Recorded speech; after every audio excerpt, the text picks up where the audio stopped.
Assalamualaikum Sobat Begitu, ketemu lagi di channel The Oh Begitu. Terima kasih bagi yang sudah setia nonton channel ini ya. Sebelum nonton video ini, bisa kali subscribe, like, and comment bagi yang belum ya. Dan video ini dibuat hanya untuk hiburan semata guys. Di negara kita tercinta di Indonesia, ada beberapa tempat wisata angker di beberapa wilayah Indonesia. Destinasi angker ini dikenal karena cerita-cerita masa lalunya yang kelam dan berbau horor ya. Cerita-cerita tersebut menyebar ke tengah masyarakat hingga identik dengan nuansa horornya ya, atau suasana mencekam ya, seramnya ya. Meski menyeramkan, tempat-tempat ini masih sangat ramai dikunjungi oleh wisatawan ya, baik dalam negeri maupun wisatawan luar negeri. Mungkin salah satu dari wisata ini pernah sobat kunjungi.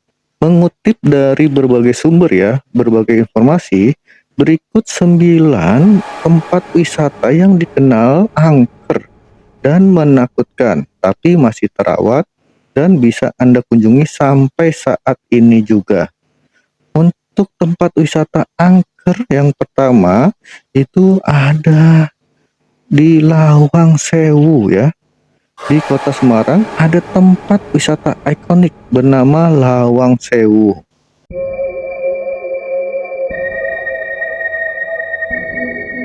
Tempat ini dikenal angker karena kisah masa lalunya yang kelam ya, yang dipenuhi untuk kisah-kisah mistisnya ya. Menurut sejarah, Lawang Sewu merupakan gedung bersejarah milik PT KAI Kereta Api Indonesia yang pernah menjadi kantor pusat kereta api swasta yang bernama Netherlands.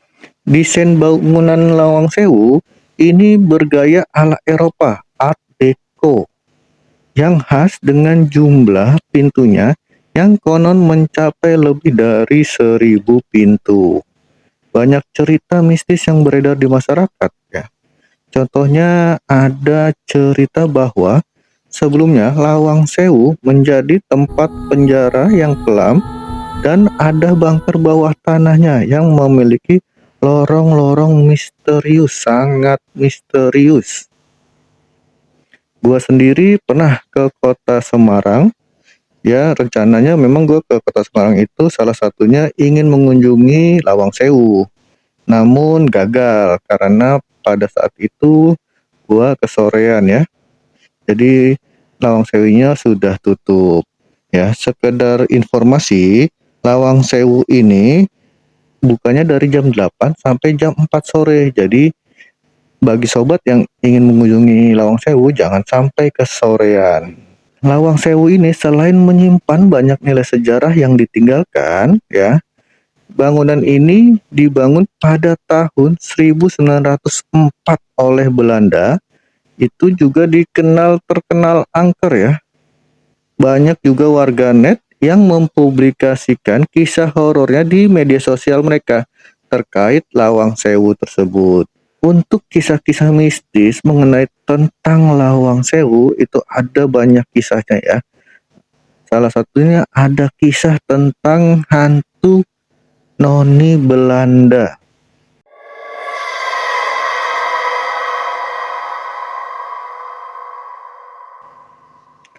Kisah hantu Noni Belanda ini pernah disampaikan lewat kesaksian seorang pria yang mengakui melihat penampakan sosok Noni Belanda ketika dirinya sedang memancing di sekitaran sungai yang di dekat Lawang Sewu tersebut ya.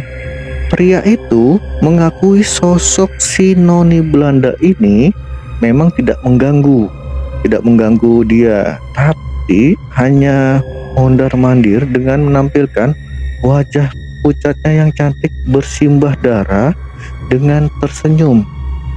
ke bapak tersebut. Menurut mitosnya, dulu ketika masa penjajahan Jepang terjadi kasus pemerkosaan tentara Jepang terhadap sekitar puluhan noni Belanda. Usai diperkaosnya di Lawang Sewu, tentara Jepang langsung memenggal kepala noni Belanda yang malang itu ya, yang menyebabkan munculnya kisah-kisah mistis tersebut di masyarakat sekitar ya. Bahkan mungkin sudah mencapai di Indonesia kisah mistis tersebut ya. Ada juga mengenai kisah hantu seorang prajurit Belanda penjaga pintu Lawang Sewu. Menurut salah seorang penjaga gedung Lawang Sewu, salah satu titik di mana sosok makhluk tak kasat mata itu kerap memperlihatkan diri adalah di bagian pintu depan paling barat atau pintu depan paling timur. Dipercaya sosok penjaga di pintu dengan arah berlawanan tersebut ya, itu adalah para serdadu Belanda lengkap dengan pakaiannya, kostumnya, dan senjata laras panjangnya. Konon jika seseorang menyadari serdadu hantu itu ya, maka akan diawali dengan hembusan angin kencang ya, angin yang agak kencang, hus, dan semilir-semilir ya anginnya, dan lalu berbau busuk ya, berbau busuk atau berbau misterius anyir ya, mulai wangi kemenyan sampai anyir darah membusuk itu tercium. Selain misteri noni dan serdadu Belanda ya, kisah horor juga datang dari salah satu bagian halaman depan gedung, yakni sebuah sumur tua. Jadi ada sumur tua berbentuk tembok tinggi dengan bagian dasar tanah dan bagian atapnya itu adalah genting warna merah. Kalian bisa lihat gambarnya ya, itu sumur tersebut penampakannya sudah sangat tua ya, sumur tua ya, gimana nggak angker ya. Konon di malam hari kan sepi dan sunyi ya, kerap terdengar suara teriakan kesakitan, tangisan, dan ketakutan di sekitaran sumur tersebut ya. Sejarah menyebutkan di tempat itulah banyak tentara Belanda yang tewas dengan disembelih oleh para tentara Jepang, hingga kabarnya arwah mereka penasaran di sekitaran sumur tersebut. Tidak terbayang ya jika kita melihat hantu atau sosok mistis ya di sumur tersebut. Kemudian ada kisah tentang aroma aneh yang berasal dari ruang bawah tanah ya. Di ruang bawah tanah Lawang Sewu itu terdapat penjara berdiri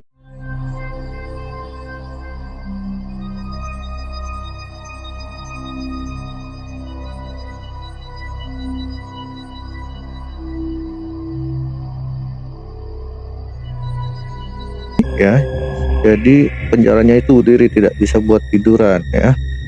Saat itu sebanyak 5-6 orang tahanan dijejalkan di dalam kotak berdiameter 60 cm dikali 1 meter ya.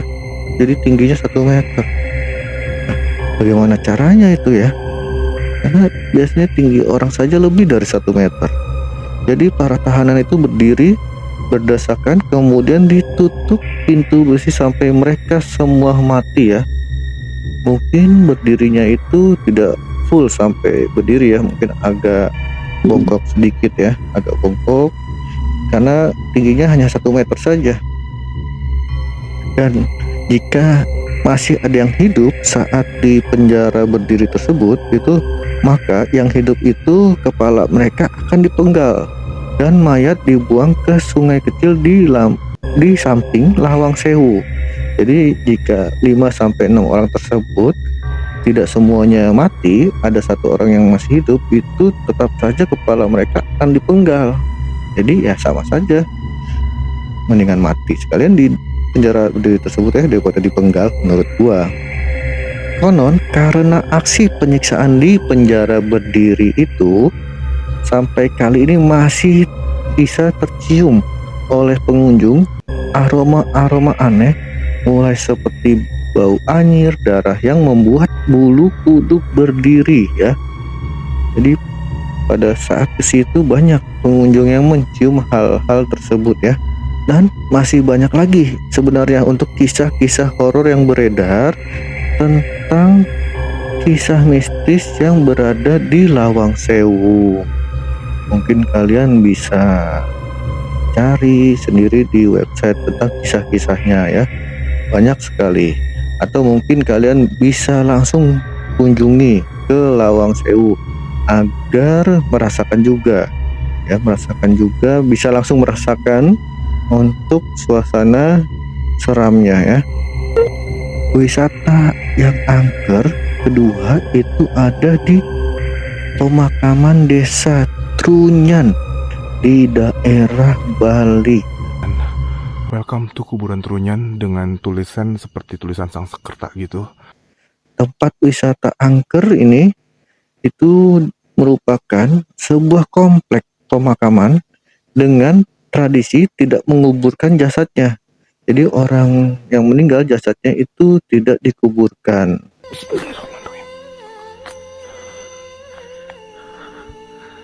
Wow, gokil men. Wah, gokil. Jasad yang tidak dikuburkan di pemakaman Desa Trunyan tersebut sebenarnya tetap diberi pelindung berupa rumah kandang ya.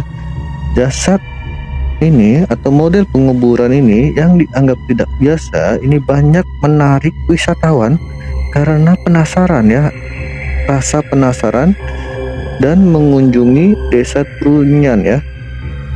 Model penguburan yang dianggap tidak biasa ini ya banyak menarik wisatawan karena rasa penasaran sehingga ingin mengunjungi Desa Trunyan tersebut ya. Jadi rasa ingin penasarannya itu ya membuat wisatawan tertarik mengunjungi Desa Trunyan tersebut. Desa Trunyan diambil dari kata taru yang berarti pohon dan menyan yang berarti harum. Masyarakat asli desa yang meninggal tidak dikubur atau dikremasi, melainkan didiamkan membusuk di atas tanah dangkal berupa cekungan panjang di bawah pohon yang lebih dikenal dengan nama pohon mepasah. Di sini ada pohon yang cukup besar. Inilah pohon Trunyan, besar banget men. Daya tarik di sini ialah tradisi pemakaman yang sangat berbeda dengan pemakaman pada umumnya, di mana jenazah di Desa Trunyan hanya diletakkan di bagian bawah pohon taru menyan ya, dengan dipagari anyaman bambu dan ditutupi dengan kain putih saja. Gokil, ini makamnya yang hanya jenazahnya hanya direbahkan di atas tanah dan ditutup menggunakan bambu-bambu ini men. Kata makam atau kubur selalu mempunyai makna dimasukkan ke tanah, sedangkan adat warga Trunyan tidak begitu. Kalau di makam muslim, ya kita pasti akan menyebut salam ya kan. Perbedaan mepasah dengan ngaben bisa dilihat, di mana mepasah sebagai kubur angin ya, sedangkan ngaben yang biasa dilakukan oleh warga pada umumnya di Pulau Bali adalah sebagai kubur api. Jadi ngaben itu seperti kubur api, maksudnya jenazahnya atau arwahnya dibakar ya. Namun jika mepasah ini ada tradisi untuk penguburan kubur angin, jadi arwahnya itu dibiarkan ditiup angin, mungkin seperti itu. Kendati demikian, jenazah atau jasad ini tidak menimbulkan bau busuk ya, dan tidak dihinggapi oleh lalat dan serangga lainnya. Hal ini disebabkan oleh keberadaan taru menyan tersebut ya, atau pohon kayu menyan ya, yang dapat mengeluarkan aroma harum dan mampu menyamarkan bau busuk pada jenazahnya ya, atau pada jasadnya. Ada yang menarik dari tradisi pemakaman di sana, yaitu Jenazah yang ditaruh di bawah Tarumenyan tidak boleh lebih dari 11 orang saja. Jadi totalnya hanya 11 saja. Selain itu harus memenuhi beberapa syarat, yaitu meninggal secara wajar, telah menikah, serta anggota tubuh yang masih lengkap. Mereka yang meninggal dengan ketentuan tersebut akan dimakamkan secara mepasah ya, adat mepasah. Wilayah pemakamannya disebut sebagai semawayah. Dan untuk yang meninggal tidak wajar seperti kecelakaan, bunuh diri, atau dibunuh orang, maka mayatnya akan diletakkan di wilayah Sema Bantas ya. Sedangkan penguburan bayi, anak kecil, serta warga yang sudah dewasa namun belum menikah akan dimakamkan di wilayah Sema Muda. Jadi memang ada ketentuan-ketentuannya juga ya. Konon katanya asal muasalnya itu ada seorang raja Surakarta yang memiliki 4 orang anak, 3 laki-laki dan 1 perempuan. Jadi suatu hari keempat anak raja ini mengendus bau harum yang tidak tahu asalnya dari mana. Si anak bungsu perempuan mengatakan bahwa bau harum tersebut itu berasal dari timur sepertinya ya. Mereka memohon izin kepada Raja Surakarta untuk mencari bau tersebut. Sang raja kemudian mengizinkannya, lalu mereka berangkat menuju ke arah timur, menuju ke arah bau tersebut ya. Setelah berhari-hari melakukan perjalanan, mereka tibalah di Bali. Semakin serbak baunya, semakin semerbak baunya, makin semerbak baunya, mereka semakin penasaran. Namun dalam perjalanan itu, anak kedua hingga keempat tidak sampai ke tujuan akhir. Lantaran si bungsu memohon izin menetap di Gunung Batur. Sementara anak kedua dan ketiga terlibat cekcok dengan anak pertama hingga akhirnya jatuh dan meninggal ya di Gunung Batur. Hasilnya hanya anak pertama yang akhirnya menemukan bau harum tersebut. Ia menemukan hasilnya hanya anak pertama yang akhirnya menemukan bau harum tersebut ya. Ia menemukan di pohon Tarumenyan. Di sana ada seorang perempuan yang cantik dan menawan. Anak pertamanya terpesona hingga memiliki hasrat untuk memilikinya. Si perempuan setuju dan mereka pun menikah. Kemudian untuk menjadi seorang pemimpin di situ, anak pertama diberi gelar Ratu Sakti Pancering Jagat. Kelak ia menjadi dewa tertinggi di desa Trunyan. Sedangkan si istri mendapatkan gelar Ratu Ayu Pingit dalam dasar. Kelak ia menjadi pelindung Danau Batur. Ratu Sakti Pancering Jagat ingin mengamankan daerahnya dari ancaman pihak luar. Oleh karena itu, ketika ada yang wafat, jenazahnya tidak dikuburkan, melainkan ditaruh di dekat pohon Tarumenyan. Pohon itulah yang mengaburkan atau menghilangkan bau jenazah ya, dan mengeluarkan bau harum. Taru berarti pohon dan menyan berarti harum. Meski terkenal angker, pengunjung yang mendapat izin memasuki ke komplek pemakaman tersebut ya di desa Trunyan harus menjaga sikap saling menghargai. Itulah wisata yang terkenal angker desa Trunyan di Bali. Walau bagaimanapun tetap keindahan alamnya itu sangat memukau di mata ya. Kalian wajib mengunjungi desa Trunyan di Bali ini ya, untuk melihat keindahannya juga. Wisata selanjutnya yang terkenal angker tapi ramai pengunjungnya itu di atau berada di Grand Ina Samudra Beach, daerah Sukabumi. Mungkin kalian pernah ke sana. Grand Ina ini ya adalah penginapan ya di kawasan Pelabuhan Ratu Sukabumi yang berdiri sejak 1962. Bangunan hotel ini tepat menghadap ke laut selatan. Hotel Grand Indah Samudra Beach masih masuk ke dalam kawasan wisata Geopark Ciletuh. Selain bersejarah, tempatnya juga terkenal dengan kisah misterius Ratu Pantai Selatan, Nyi Roro Kidul.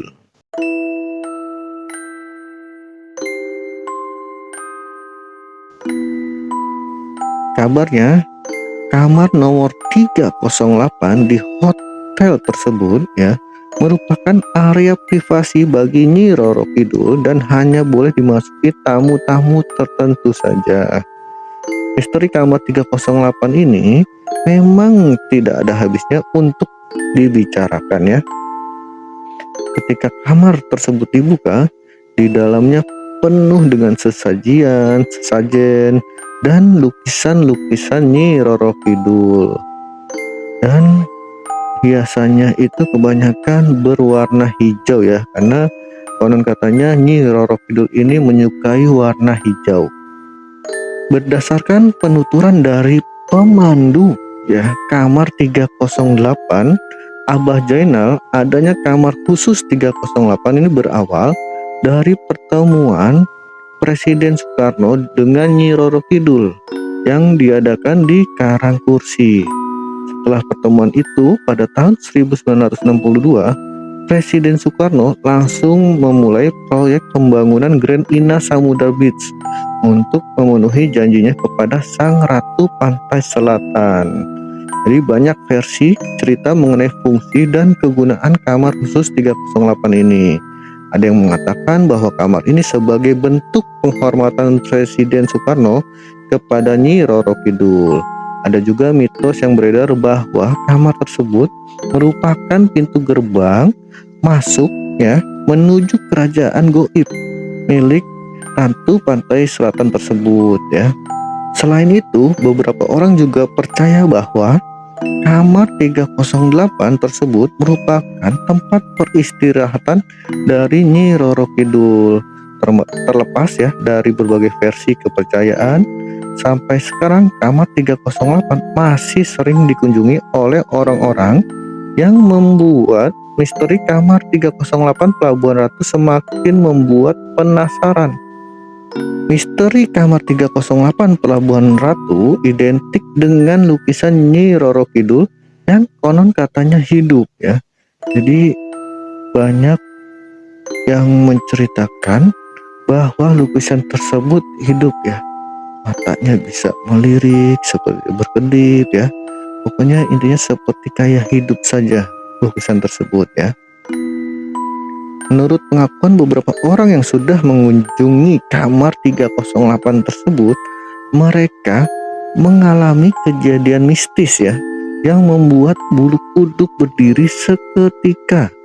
Pengunjung kamar tersebut ini merasa beberapa lukisan Nyi Roro Kidul terutama pada bagian matanya tampak bergerak, mengawasi gerak-gerik setiap pengunjung yang datang ke kamar tersebut.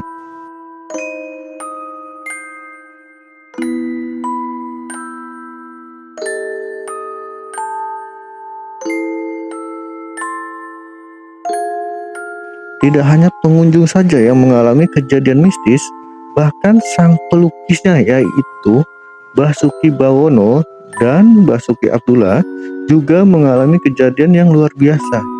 Basuki Abdullah bercerita ya, pada saat dia sedang meninggalkan lukisannya sebentar, tiba-tiba terdapat tusuk konde dan keris yang muncul di samping lukisan Nyi Roro Kidul tersebut yang sedang dia lukis.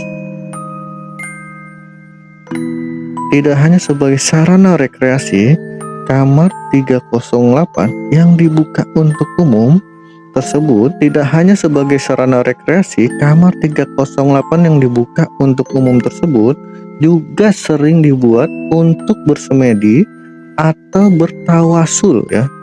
Tidak jarang ada beberapa pengunjung yang sengaja jauh-jauh mendatangi Grand Indah Samudra Beach untuk berkunjung ke kamar 308 tersebut. Ruangan yang disakralkan tersebut seringkali dimanfaatkan orang-orang untuk meminta kelancaran rezeki dan jodoh. Uniknya, banyak wisatawan asing yang meninggalkan kertas ya berisi nama mereka dan pasangannya di kamar 308 dengan harapan hubungan mereka akan berlangsung lama atau langgeng selamanya. Nah, itu dia atau berikut rumor kisah tentang misteri kamar 308 di Pelabuhan Ratu yang beredar. Rumor tersebut malah menjadikan tempat wisata tersebut bertambah ramai pengunjungnya. Bagaimana sobat? Apakah kalian berminat dan berencana ke sana? Ajak-ajak ya. Wisata angker yang keempat itu berada di Makassar, yaitu Benteng Fort Rotterdam di Makassar. Benteng tersebut didirikan pada tahun 1545 sebagai benteng pertahanan kerajaan Gorontalo. Sudah sangat tua ya benteng tersebut. Pastinya banyak penunggunya atau hal-hal mistis di benteng tersebut karena sudah dari 1545 tuh berdirinya. Jadi sudah hampir 500 tahun ya. Hampir 500 tahun benteng tersebut sudah berdiri. Bagi warga lokal, benteng tersebut ini disebut dulunya Benteng Panyua karena bentuknya bagi warga lokal, Rotterdam sering disebut Benteng Panyua karena bentuknya menyerupai penyu sebagai lambang kerajaan di masa pemerintahan Sultan Hasanuddin. Ketika kerajaan Gorontalo jatuh ke tangan Belanda, Benteng Panyua pun berubah menjadi Benteng Fort Rotterdam dan sering terjadi peperangan ya. Korban-korban yang tewas usai peperangan di Fort Rotterdam dipercaya membuat tempat ini terkesan angker. Selain kaya akan nilai sejarah, benteng ini juga terkenal dengan kisah-kisah mistisnya. Salah satu cerita yang beredar di kalangan masyarakat adalah tentang sosok hantu bernama Sumiati yang diyakini sebagai penjaga benteng ini.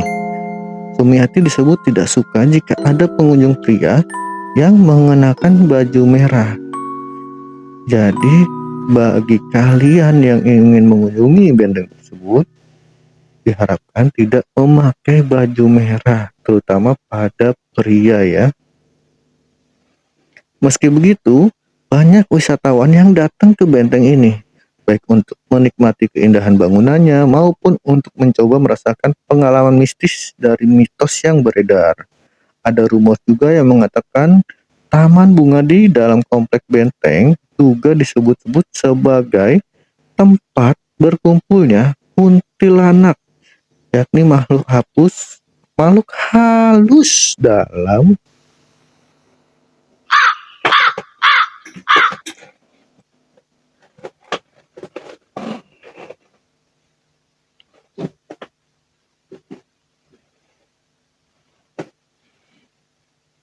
Ada juga rumor yang mengatakan taman bunga di dalam kompleks benteng juga disebut-sebut sebagai tempat berkumpulnya kuntilanak, yakni makhluk halus dalam mitologi Indonesia yang berbentuk seorang wanita berambut panjang dan berpakaian putih ya.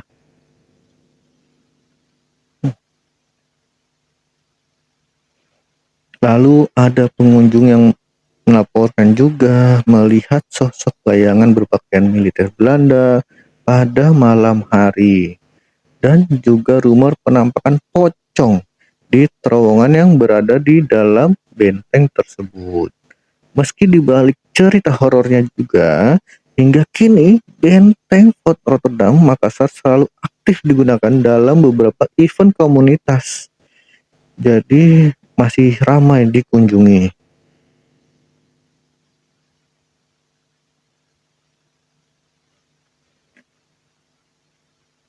Untuk tempat wisata angker yang kelima itu berada di Gua Jepang di kota Belanda.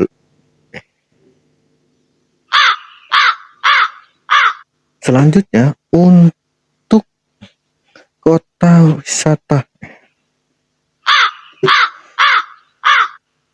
Selanjutnya Untuk yang kelima, wisata angker itu ada di Goa Jepang. Lokasinya berada di kota Bandung. Goa Jepang ini adalah destinasi horor lainnya yang layak untuk sobat kunjungi. Wisata ini terletak di kawasan Dago Pakar di kota Bandung. Goa ini dulunya dibangun oleh penjajah Jepang selama Perang Dunia Kedua sebagai tempat persembunyian. Setelah Indonesia merdeka dan berhasil lepas dari belenggu penjajah, tempat ini diresmikan dengan nama Taman Wisata pada tanggal 23 Agustus 1965 oleh Gubernur Jawa Barat, Brigjen Purnawirawan Mas Hudi. Akan tetapi pada tanggal 14 Januari 1985, Presiden Soeharto mengubah nama Taman Wisata menjadi Taman Hutan Insinyur Haji Juanda, dan untuk pertama kalinya dibuka untuk menjadi taman hutan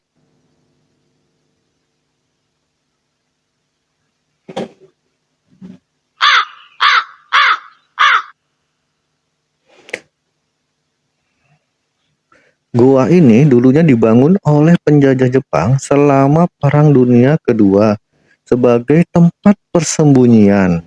Setelah Indonesia merdeka dan berhasil lepas dari belenggu penjajah, tempat ini diresmikan dengan nama Taman Wisata pada tanggal 23 Agustus 1965 oleh Gubernur Jawa Barat tentunya ya, yaitu Brigjen Purnawirawan Mas Hudi. Akan tetapi pada tanggal 14 Januari 1985, Presiden Soeharto mengubah namanya menjadi Taman Wisata ya.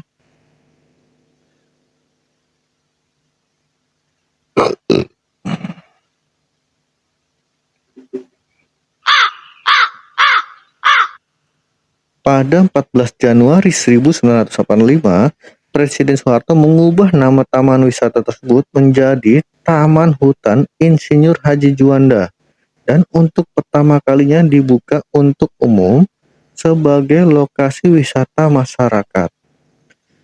Kini goa ini menjadi salah satu objek wisata yang kerap didatangi oleh wisatawan.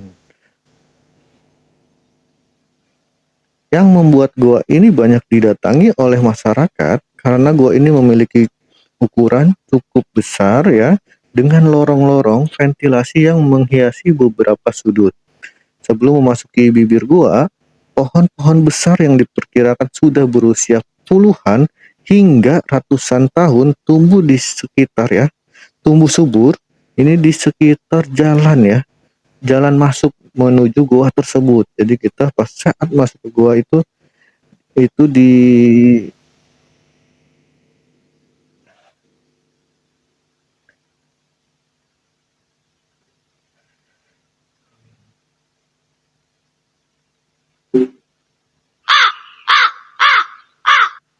sebelum memasuki bibir gua, pohon-pohon besar yang diperkirakan sudah berusia puluhan tahun hingga ratusan tahun tersebut ini tumbuh subur menghiasi sekitar jalan masuk.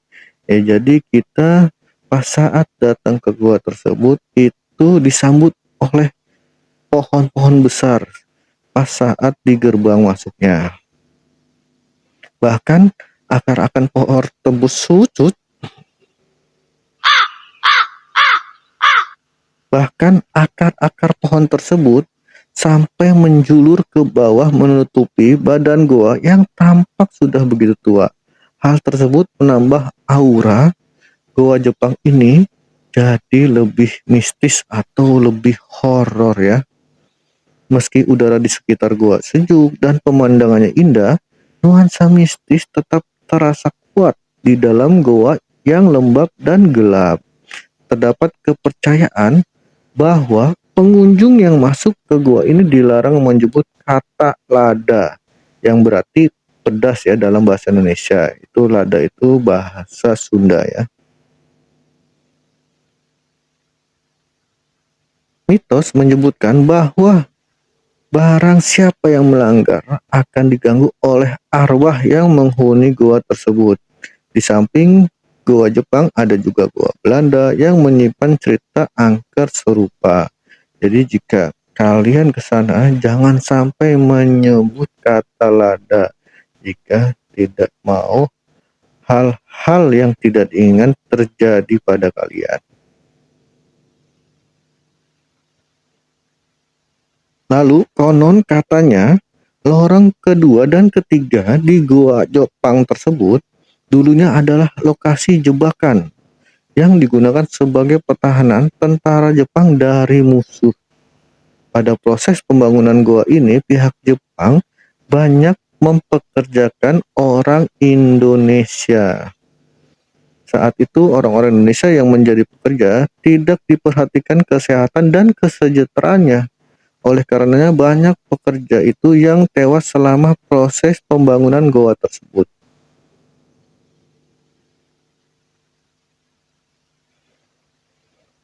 Suasana kian mencekam ketika kalian mengetahui bahwa ada 18 bunker di dalam gua yang pada saat itu dijadikan tentara Jepang lokasi untuk berbagai keperluan. Ada yang untuk ruang tawanan perang, ruang pertemuan, gudang, bahkan hingga ruang eksekusi Romusa ya pekerja.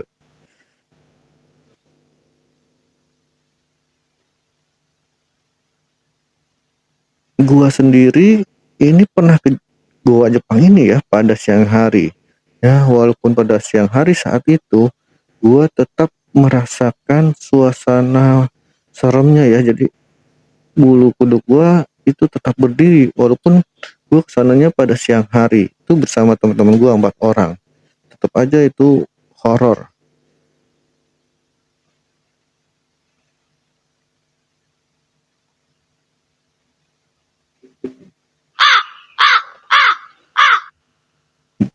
Gua sendiri, gua sendiri, gua sendiri pernah datang ke goa Jepang ini bersama 4 orang teman gua ya. Dan itu gua datangnya pada siang hari. Walaupun pada siang hari saat itu gue merasa sangat horor ya suasananya. Bulu kuduk gua dan teman-teman gua itu pada berdiri walaupun kita datang siang hari. Apalagi jika berkunjungnya pada malam hari, pasti sangat-sangat creepy.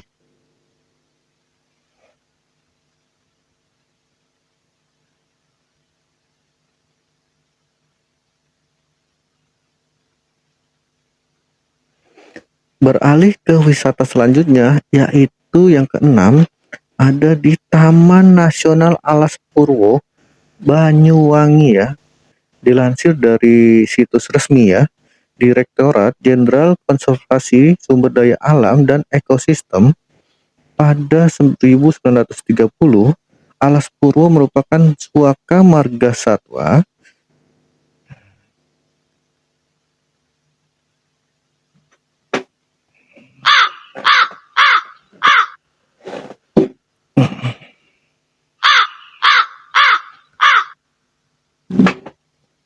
Dilansir dari situs resmi Direktorat Jenderal Konservasi SDA dan Ekosistem, ini pada tahun 1930 Alas Purwo merupakan suaka marga satwa ya pada tahun tersebut.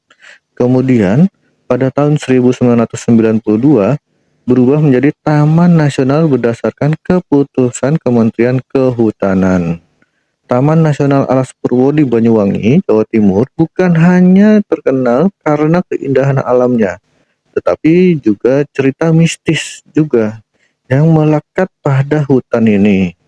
Taman Nasional ini mencakup hutan, pantai, dan mangrove yang menyimpan beragam flora dan fauna.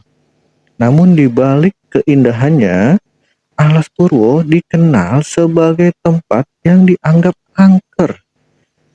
Menurut legenda, Alas Purwo adalah tempat-tempatnya itu berkumpulnya makhluk tak kasat mata ya. Pengunjung yang melintasi di jalan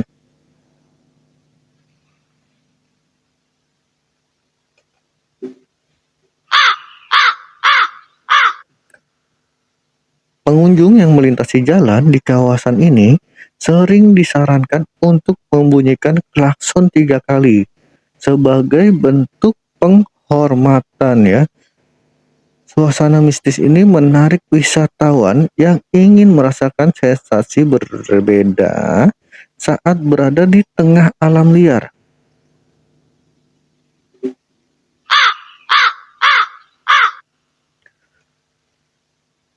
Pengunjung yang melintasi jalan di kawasan ini sering disarankan untuk membunyikan klakson 3 kali sebagai bentuk penghormatan kepada makhluk yang tak kasat mata ini. Berarti kisahnya ini hampir sama seperti kisah terowongan Casablanca yang disarankan juga untuk membunyikan klakson sebanyak 3 kali jika melewati jalan tersebut.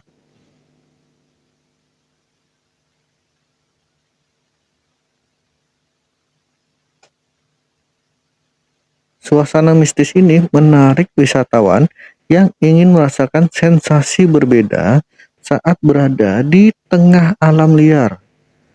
Seperti tempat wisata sebelumnya, tempat ini juga mempunyai rumor kisah mistis yang beredar. Salah satunya ada sosok Gayatri di loket masuk alas Purwo ya.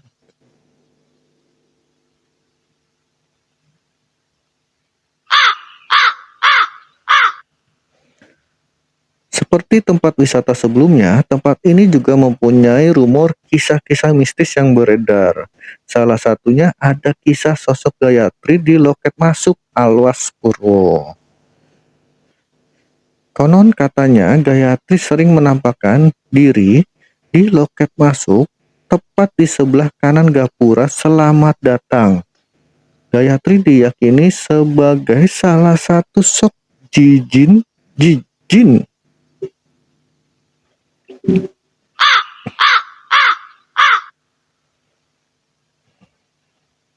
Seperti tempat wisata sebelumnya, tempat ini juga mempunyai rumor kisah-kisah mistis yang beredar. Salah satunya ada sosok Gayatri di loket masuk Alas Purwo.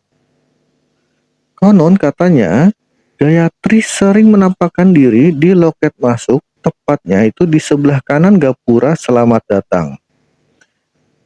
Gayatri diyakini sebagai salah satu sosok jin penunggu di sana. Bahkan ada yang menyebutkan karyawan di Alas Purwo pasti pernah melihat sosok Gayatri di loket masuk tersebut. Orang-orang percaya bahwa Gayatri itu hanya muncul untuk menunjukkan eksistensinya dan jarang mengganggu manusia. Jadi tidak pernah ada cerita manusia diganggu oleh sosok Gayatri ini. Lalu ada kisah keraton gaib di Gua Istana pada lokasi Alas Purwo ya.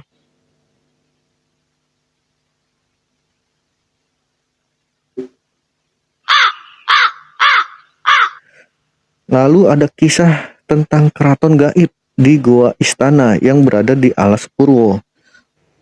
Untuk mencapai Gua Istana, pengunjung ya atau wisatawan harus berjalan kaki melewati akses yang tidak mudah.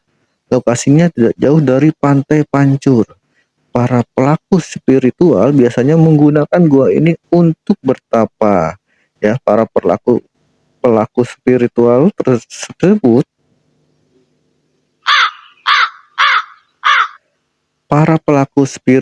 percaya gua itu adalah tempat mencari ilmu gaib, pusaka atau pesugihan. Sobat begitu dimanapun kita berada, jika sedang mendatangi alam atau hutan liar, kita harus lebih menjaga etika kita dan menjaga alamnya.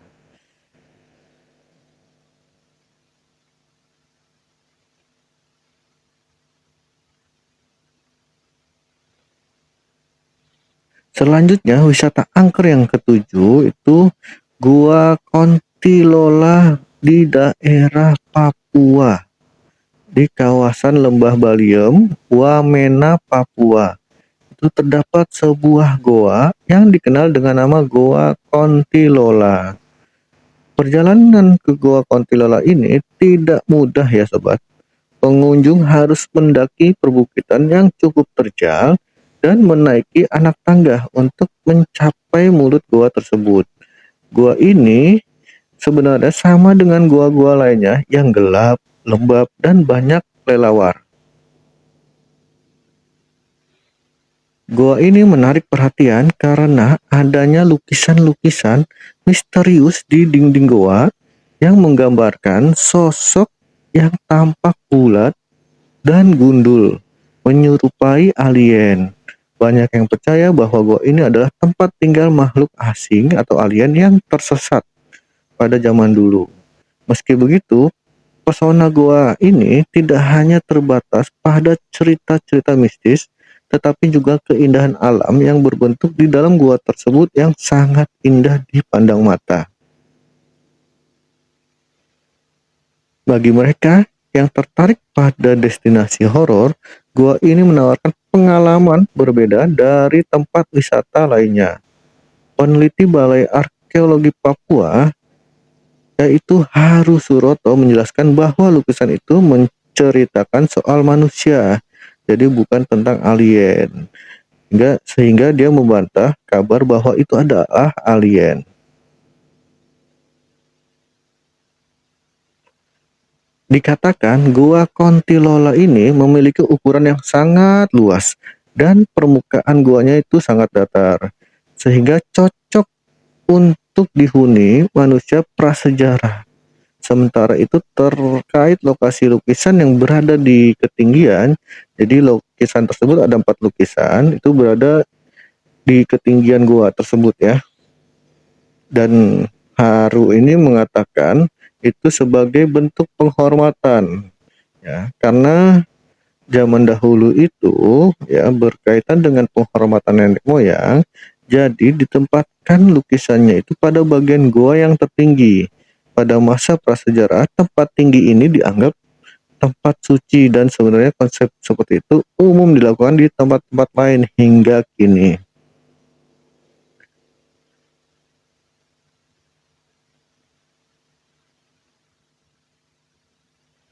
Lukisan di Gua Kontilola ini sampai saat ini masih terawat dengan baik.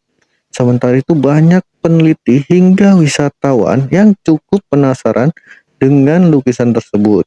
Karena itu bagi sobat yang juga penasaran pada lukisan tersebut atau Gua Kontilola ini bisa sesekali berkunjung ke tempat ini ya.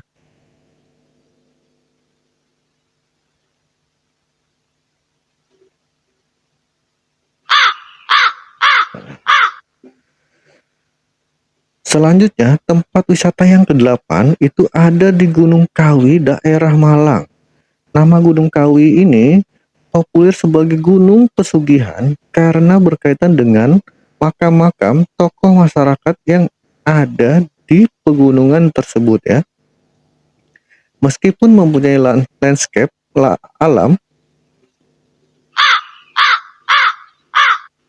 Meskipun mempunyai landscape alam yang indah dari atas ketinggian, sudah menjadi rahasia umum kalau tujuan pendakian ke Gunung Kawi sering dikaitkan untuk ritual-ritual khusus ya, seperti pesugihan, pengen kaya, atau pengen dapat jodoh, dan lainnya.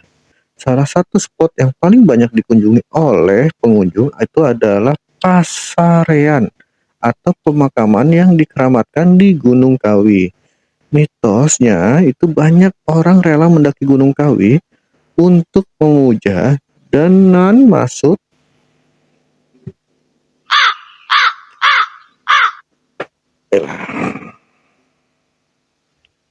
mitos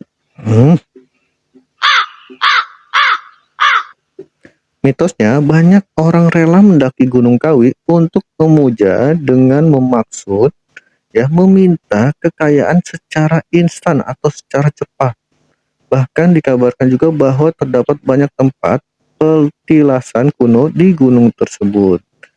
Kisah tentang Gunung Kawi ini tidak bisa dilepaskan dari sosok Eyang Jugo atau Kiai Zakaria kedua. Eyang Jugo adalah pria keturunan Tionghoa yang juga kerabat dari Keraton Kertosuro. Konon katanya pada masa perjuangan Pangeran Diponegoro melawan penjajah Belanda, Eyang Jugo dikenal sebagai salah satu yang membantu perjuangan tersebut ya. Setelah Pangeran Diponegoro ditangkap, ya, Eyang Jugo mengembara hingga tiba di Kasemben, Blitar. Pada waktu itu desa Kasemben dilanda wabah penyakit ya. Dengan kemampuan penyembuhan yang dimiliki Eyang Jugo, ya, ini berhasil mengatasi wabah tersebut hingga ia diizinkan untuk tinggal dan diberikan sebidang lahan sawah di Kampung Kasamben, Blitar. Lahan tersebut kemudian digunakan oleh Eyang Jugo untuk mendirikan padepokan. Lahan tersebut digunakan oleh Eyang Jugo untuk mendirikan padepokan sebagai jalan dakwahnya. Jadi beliau melakukan dakwah juga di kampung tersebut. Menjelang akhir hayatnya, Eyang Jugo meminta untuk dimakamkan di Wonosari, Kabupaten Malang. Selain Pasarean, konon katanya banyak juga tempat-tempat lain di Gunung Kawi ini yang menjadi tempat untuk ritual pesugihan dan mistis-mistis lainnya, seperti pohon dawandru, petilasan Prabu Sri Kawasema,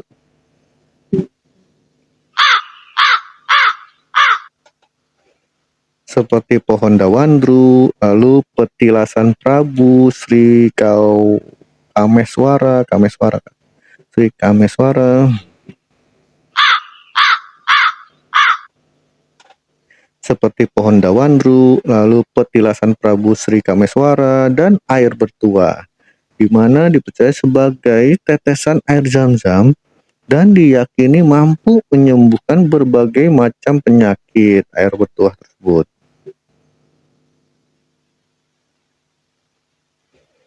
Tak hanya ya,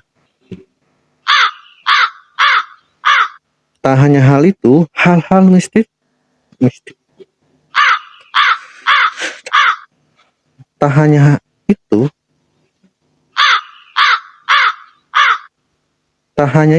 hal-hal mistis kerap terjadi apabila ada orang yang sedang melakukan pendakian. Cerita-cerita yang muncul biasanya langsung tersebar begitu saja ya. Wisata angker terakhir yang ke-9 itu ada di kota metropolitan Jakarta ternyata. Kota yang terkenal hiruk pikuknya.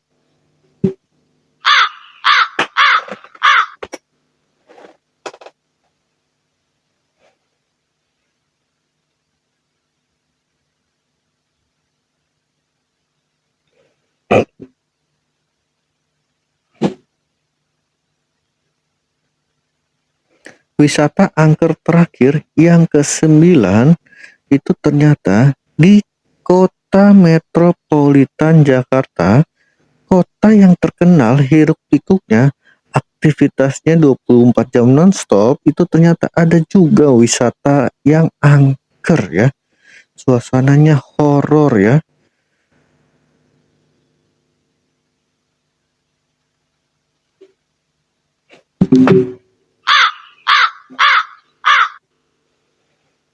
Wisata angker yang terakhir yang 9 itu di kota metropolitan Jakarta. Kota yang terkenal hiruk pikuknya, aktivitasnya 24 jam nonstop.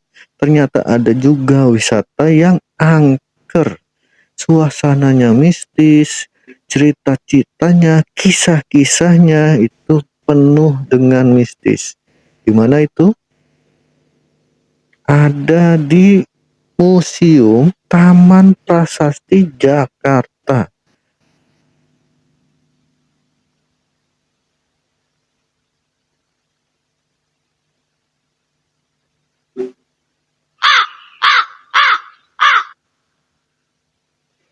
Di mana itu? ada di Museum Taman Prasasti Jakarta. Museum ini adalah destinasi atau wisata horor yang penuh dengan nilai sejarah.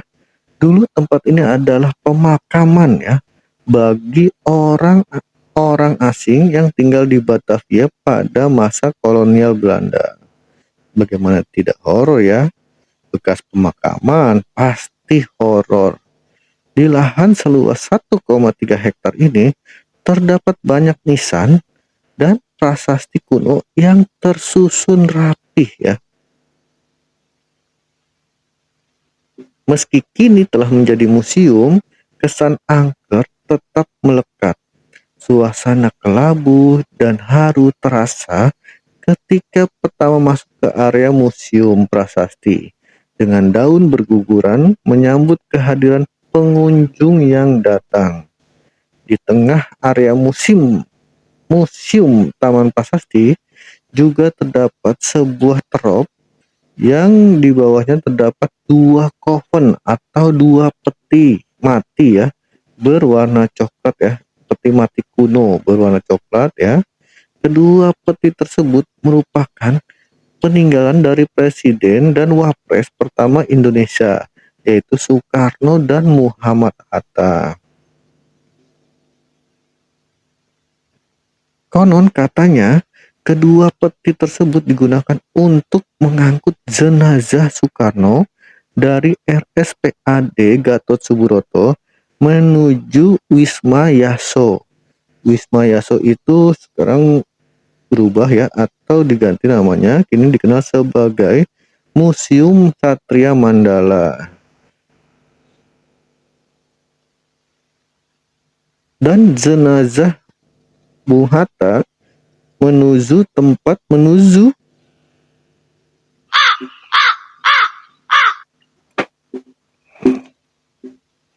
dan jenazah Bung Hatta menuju tempat peristirahatan terakhirnya, yaitu di TPU Tanah Kusir, Jakarta Selatan. Peti jenazah Soekarno inilah yang sering menjadi perhatian para pengunjung yang datang ke museum. Terdapat berbagai kisah mistis mengenai kehadiran sosok-sosok tak kasat mata di antara nisan-nisan kuno tersebut. Salah satunya itu cerita yang paling sering didengar adalah tentang tengkorak manusia yang konon masih bisa ditemukan di tempat ini. Dan pengunjung yang datang ke museum ada yang mengaku pernah menyaksikan tengkorak tersebut itu mengeluarkan air mata. Air matanya merah seperti berdarah ya, mengeluarkan air mata darah ya.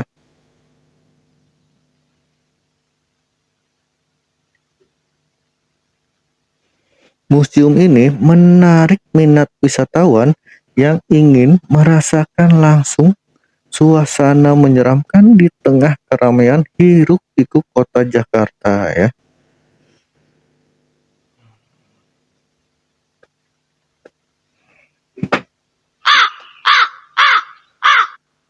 Museum ini menarik minat wisatawan yang ingin merasakan langsung suasana menyeramkan, mencekam, penuh dengan mistis itu di tengah keramaian hiruk-pikuk kota Jakarta. Jadi bagi sobat yang tidak sempat ya keluar kota, khususnya bagi orang Jakarta yang tidak sempat keluar kota untuk berwisata horor, maka kalian wajib kunjungi museum ini ya. Itulah 9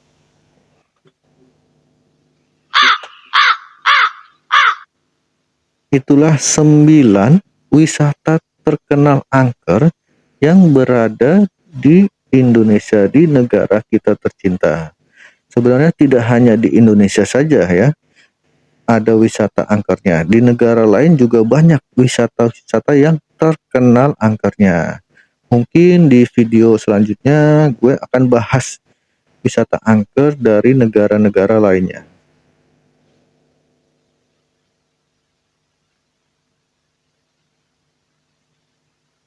Mungkin cukup sekian video kali ini. Dan gue ucapkan terima kasih buat yang sudah menonton video ini ya. Wassalamualaikum warahmatullahi wabarakatuh.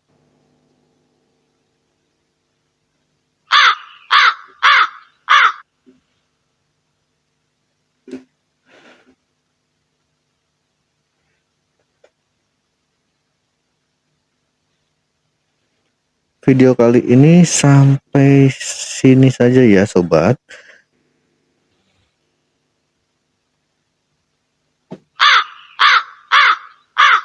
Video kali ini sampai di sini saja ya. Mungkin kedepannya gue akan membahas video